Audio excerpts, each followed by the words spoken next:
A'udzubillahi minasyaitonirrajim. Bismillahirrahmanirrahim. Assalamualaikum warahmatullahi wabarakatuh. Alhamdulillah wa syukurillah wa la hawla wa la quwata illa billah. Allahumma sholli ala sayyidina Muhammad wa ala ali sayyidina Muhammad.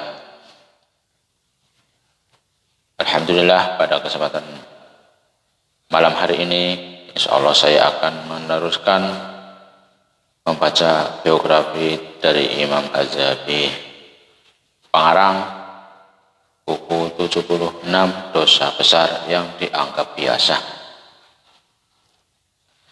Aktivitas keilmuan dan kedudukan Az-Zahabi. Az-Zahabi sempat menduduki sejumlah jabatan keilmuan di kota Damaskus, di antaranya pemberi khutbah, pengajar, menjadi syekh agung di sejumlah perguruan hadis seperti Dar al-Hadis di Turbah, As-Salih, Dar al-Hadis As-Zahiriyah, Dar al-Hadis wa Al-Quran At-Takhtisiyah, dan Dar al-Hadis Al-Fadiliyah.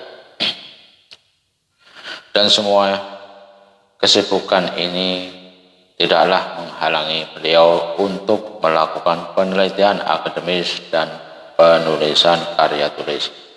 Bahkan beliau telah meninggalkan kekayaan ilmiah yang besar dan penuh berkah, di mana kitab-kitab dan karya tulis beliau mencapai 215 buah yang mencakup disiplin qiraat hadis, mustahalah hadis, sejarah, biografi, akidah, usul fikih, dan rokaik, ilmu etika berbicara. Di antara kitab-kitab karya tulis tersebut adalah Tarikh al-Islam setebal 36 jilid dan telah dicetak sebanyak 5 jilid darinya di kota Kairo dan Mesir. Syiar A'lam An-Nabala setebal lebih dari 200 jilid dan telah dicetak di Beirut 13 jilid. Mizan Al-Iqtidal setebal 4 jilid. Itulah beberapa kitab yang dan masih banyak ujian para ulama terhadap Az-Zahabi.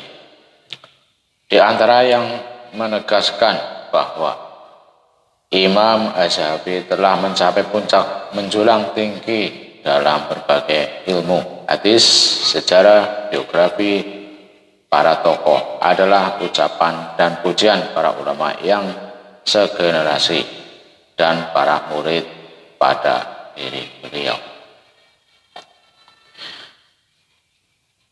Di antaranya adalah apa yang disebutkan dari Syekhul Islam Ibnu Hajar Al-Asqalani rahimahullah, bahwasannya beliau berkata, aku pernah minum air Zam-Zam agar aku mencapai derajat Imam Az-Zahabi dalam hafal. Al-Hafiz Ibnu Katsir berkata tentang beliau, syekh ahli hadis dan para penghafal ulungnya telah ditutup dengan keberadaan beliau. Murid beliau Tajuddin As-Subaki dalam Syadarat Az-Zahab berkata, guru kami Abu Abdullah adalah seorang ulama hebat yang tidak ada bandingannya. Beliau adalah gudang perbendaraan ilmu, tempat kembali ketika permasalahan rumit turun. Imam semua orang dalam hal hafalan, emasnya zaman secara makna dan lafaz. Syekh Al-Jar wa At-Ta'dil, pemuka para tokoh pada setiap jalan, seakan-akan umat telah dikumpulkan pada padang yang satu. Lalu beliau melihatnya, lalu mulai memberitakan dari para perawi sebuah riwayat sebagaimana orang-orang yang hadir memberitakan. As-Suyuti dalam Zal Tazkirah Al-Kufah berkata, yang ingin saya katakan sesungguhnya ulama-ulama hadis sekarang dalam subdisiplin kritik rawi dan disiplin-disiplin hadis lainnya membutuhkan pada 4 sosok: Imam Al-Mizzi, Imam Az-Zahabi, Imam Al-Iraqi, dan Al-Hafiz Ibnu Hajar.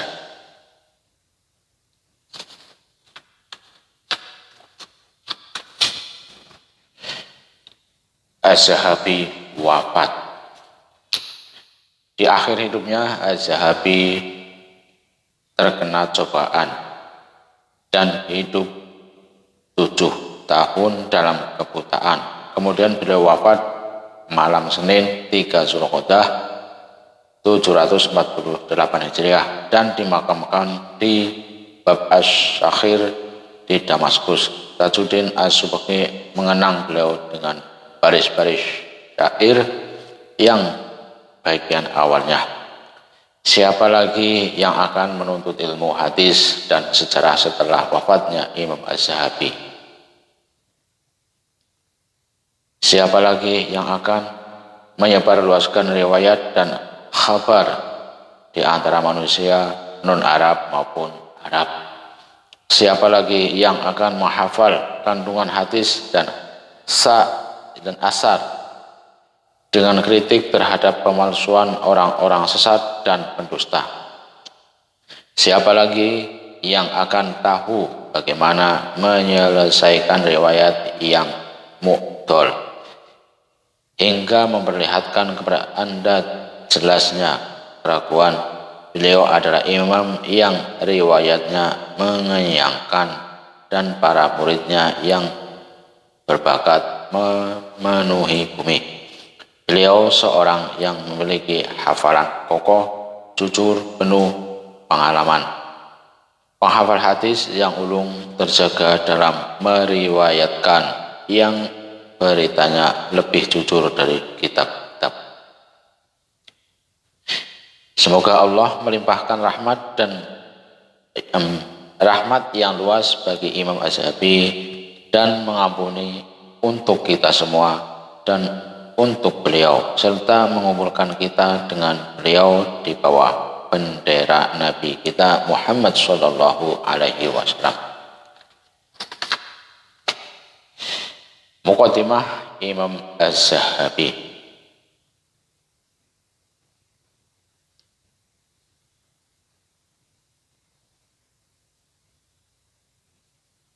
Rabbi yassir wa'id wa'ang.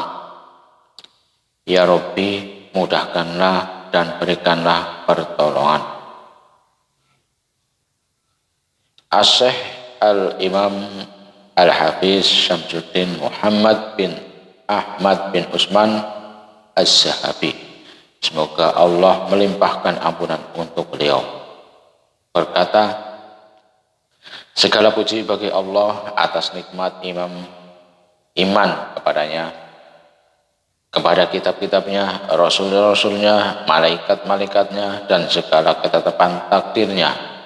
Dan semoga sholawat Allah senantiasa terlimpahkan kepada Nabi kita Muhammad, keluarga beliau, para pembela beliau, dengan sholawat yang abadi yang akan menghantarkan kita kepada negeri keabadian di sisinya.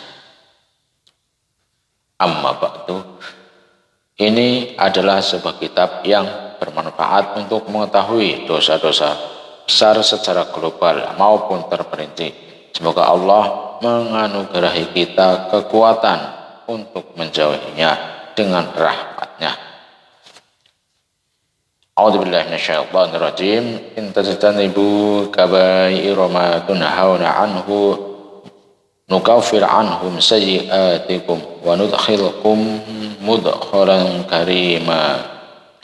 Jika kamu menjauhi dosa-dosa besar di antara dosa-dosa yang mana kamu dilarang mengerjakannya, niscaya kami hapus kesalahan-kesalahanmu, dosa-dosamu yang kecil, dan kami masukkan kamu ke tempat yang mulia, surga. An-Nisa surat 31 ayat 31 maksudnya. Dengan ayat ini Allah telah menjamin bagi orang yang menjauhi dosa-dosa besar bahwa dia akan memasukkannya ke dalam surga. Allah juga berfirman, A'udzubillahi minasyaitonir rajim. Bismillahirrahmanirrahim. Walladzina yajtanibuna kaba'iral ismi wal fawahisha wa idza ma ghadibu hum yaghfirun. Dan juga bagi orang-orang yang menjauhi dosa-dosa besar dan perbuatan-perbuatan kecil. Dan apabila mereka marah, maka mereka segera memberi maaf. Asy-Syura ayat 37. Kemudian Allah juga berfirman, orang-orang yang menjauhi dosa-dosa besar dan perbuatan kecil, kecuali kesalahan-kesalahan kecil, sesungguhnya Rabbmu maha luas ampunannya. An-Najm ayat 32. Rasulullah Shallallahu Alaihi Wasallam bersabda, As-salawatul khamsu wal jumu'atu ilal jumu'ati wa ramadhanu ila ramadhana mukaffiratun lima bainahunna ma lam tughshal kaba'ir. Salat-salat yang 5 waktu, Jumat ke Jumat berikutnya, puasa Ramadan ke puasa Ramadan berikutnya adalah pelebur dosa-dosa yang ada di antaranya selama dosa-dosa besar tidak dilakukan. Itu semua mendorong kami untuk meneliti dosa-dosa besar agar kaum muslimin dapat menghindarinya. Akan tetapi kami mendapatkan para ulama berbeda pandangan dalam masalah ini. Sebagian pendapat mengatakan dosa-dosa besar itu hanya 7. Mereka ini berhujjah dengan sabda Nabi Shallallahu Alaihi Wasallam. Ijtanibu sab'al mubiqat, jauhilah 7 dosa yang membinasakan. Lalu beliau menyebutkan di antaranya syirik kepada Allah, sihir, membunuh jiwa yang diharamkan Allah kecuali dengan alasan yang hak, makan harta anak yatim, makan riba, melarikan diri dari pada saat pertempuran atau jihad, menuduh berbuat zina terhadap wanita-wanita yang terpelihara oleh Allah Subhanahu wa taala, yang lengah laki beriman. Muttafaqun alaih. Dan terdapat riwayat dari Ibnu Abbas, dia berkata, ya ila sab'ina aqrabu minha ila sab'in. Dosa-dosa besar itu lebih dekat kepada angka 70 daripada 7. Dan demi Allah, Ibnu Abbas radhiyallahu anha benar dengan ucapannya, dan hadis di atas tidak ada indikasi di dalamnya bahwa dosa-dosa besar hanya terbatas sejumlah itu. Dan terdapat yang paling kuat diperkuat oleh dalil adalah bahwasanya barang siapa yang melakukan sesuatu dari dosa-dosa besar ini yang di dalamnya mengharuskan ditegakkan hukuman tauhid,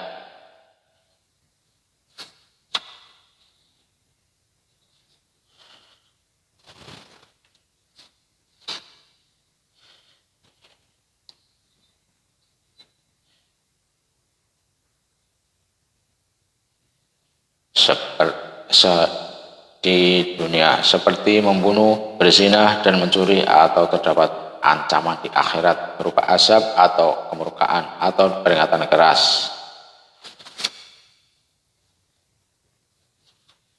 Allah berfirman, A'udzubillahi minasyaitonir rajim, innallaha la yaghfiru ay yushraka Innallaha la yaghfiru ay yushraka bihi wa yaghfiru ma duna dzalik. Sesungguhnya Allah tidak akan mengampuni dosa syirik dan Dia mengampuni segala dosa yang selain dari syirik itu. Allah berfirman lagi, sesungguhnya orang yang mempersekutukan sesuatu dengan Allah, maka pasti Allah mengharamkan surga atasnya. Al-Maidah ayat 72.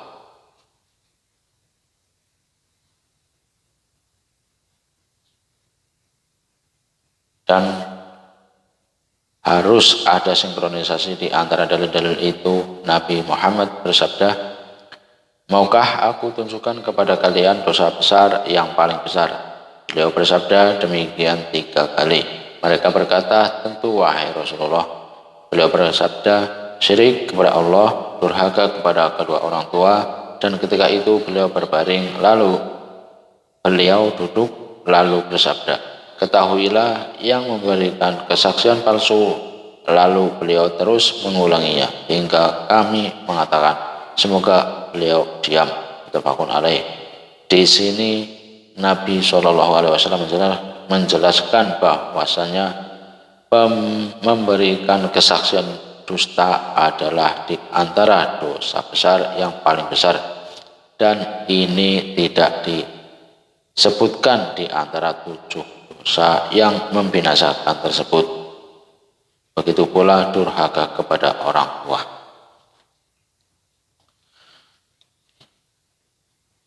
Alhamdulillahirabbil alamin.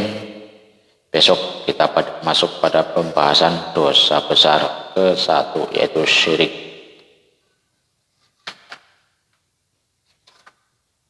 Cukup sekian dulu pembacaan 76 dosa besar yang dianggap biasa. Terima kasih. Wabillahi taufiq wal hidayah. Wassalamualaikum warahmatullahi wabarakatuh.